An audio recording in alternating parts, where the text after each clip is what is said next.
ओम शांति। आज 25 तारीख है, शुक्रवार का दिन है।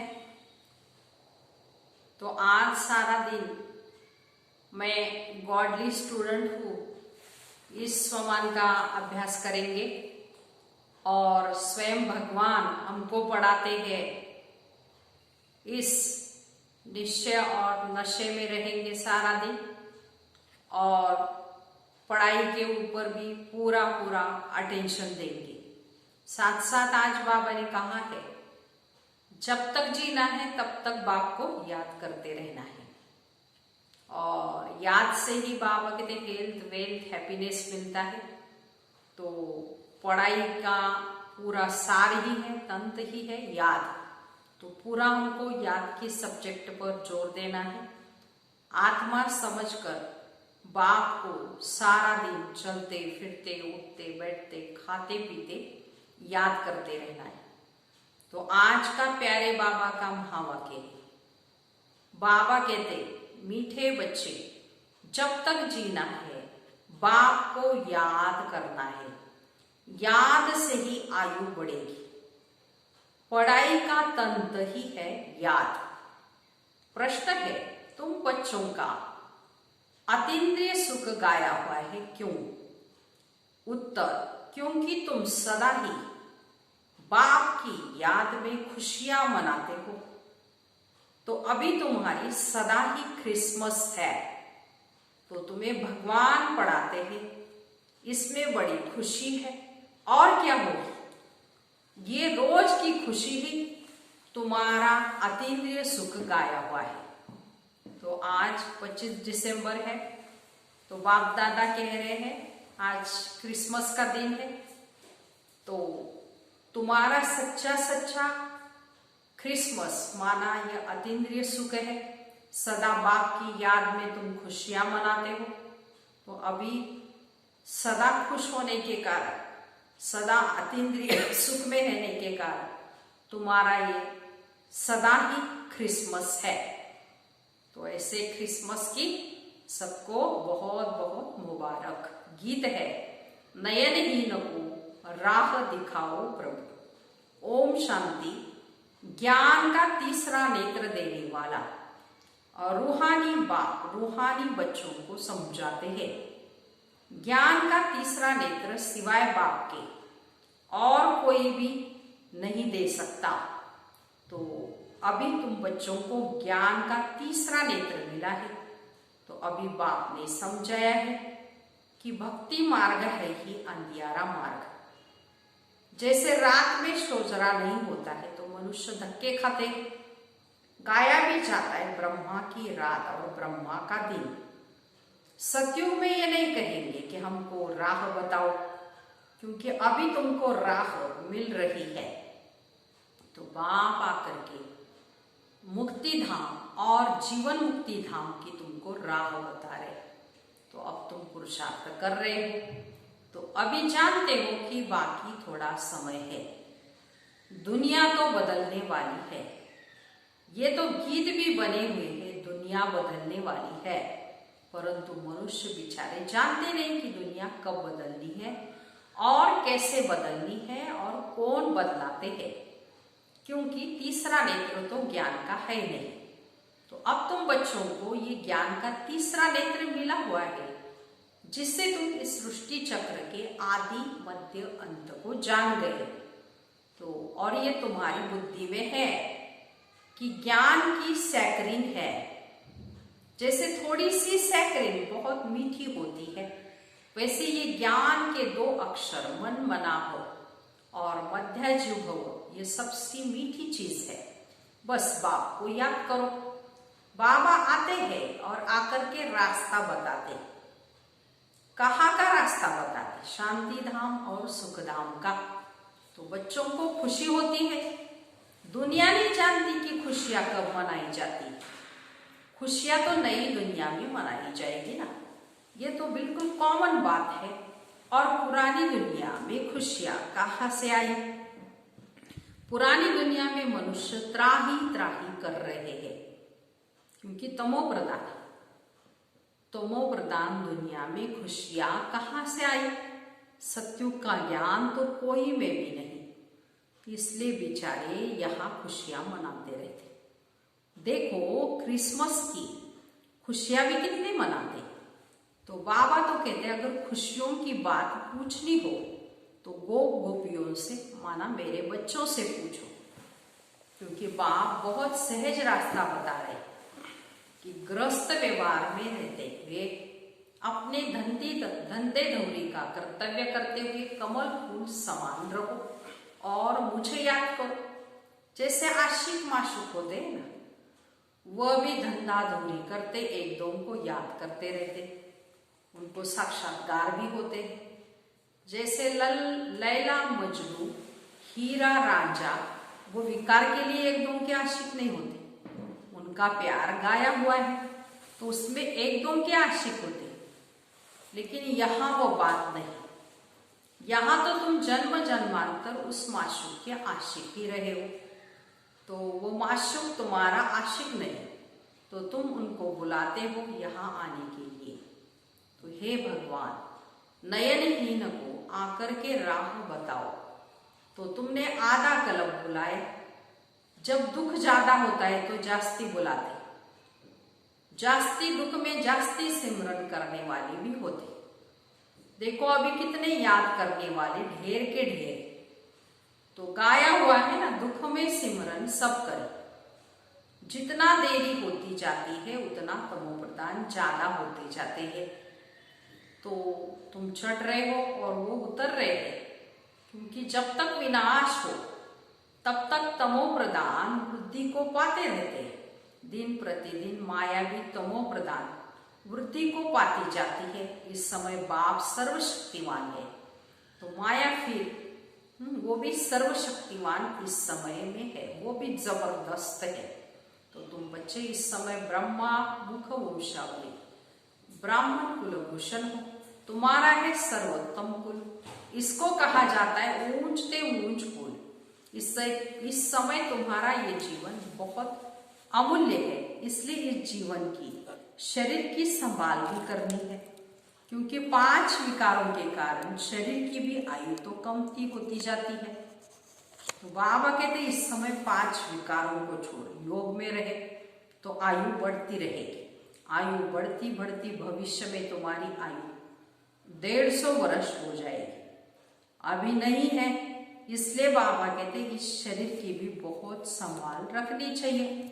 नहीं तो कहते ये शरीर काम का नहीं, मिट्टी का बना हुआ पुतला है, मिट्टी में ही मिल जाएगा। तो अब तुम बच्चों को समझ मिली है कि जब तक जीना है बाप को याद करना है। आत्मा बाप को याद करती है, क्यों? क्योंकि वर्षे के लिए।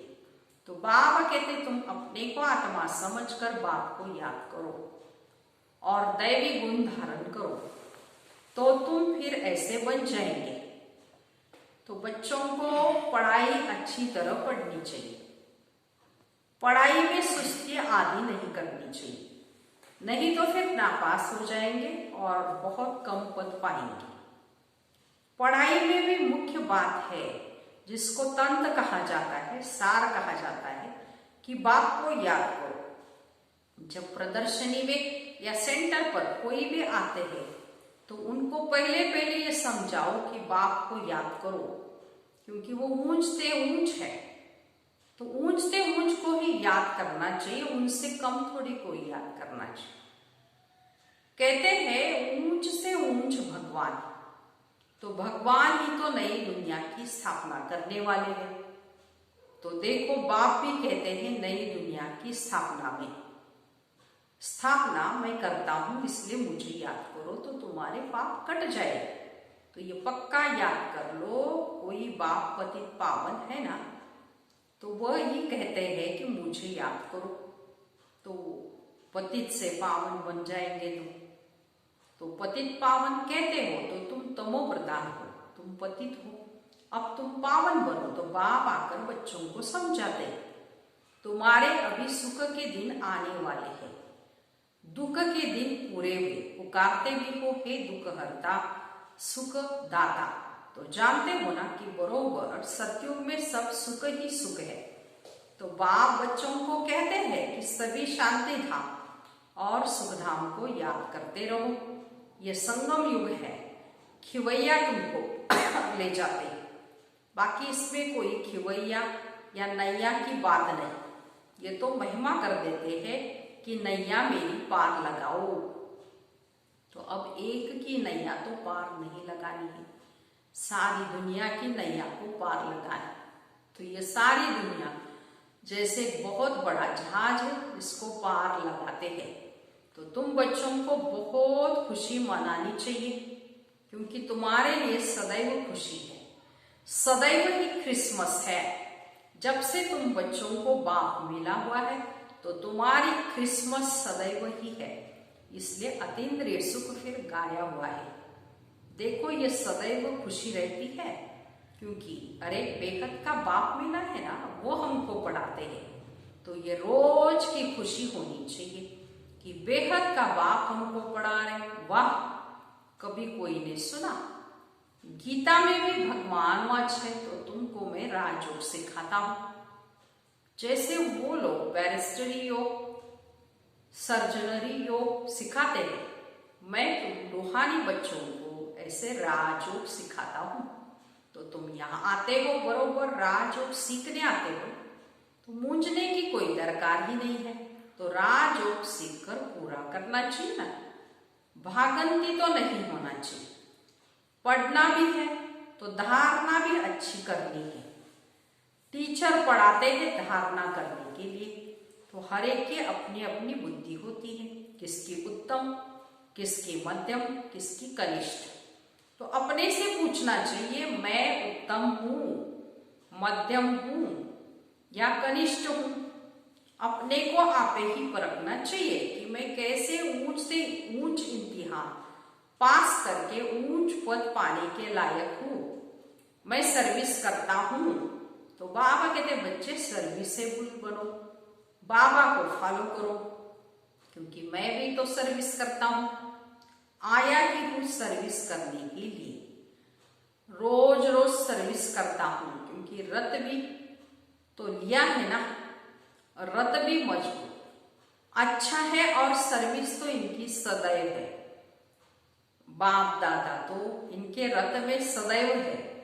भले इनका शरीर बीमार पड़ जाए तो भी मैं बैठा हूं ना, तो मैं इनके अंदर में बैठ करके लिखता हूं। अगर मुख से नहीं बोल सकते तो मैं लिख सकता हूं। मुरली मिस नहीं होती है, जब तक बैठ सके लिख सके तो मैं मुरली भी बजाता हूं। तो बच्चों को लिखकर भेज देता हूं, क्योंकि सर्विसेबल होना।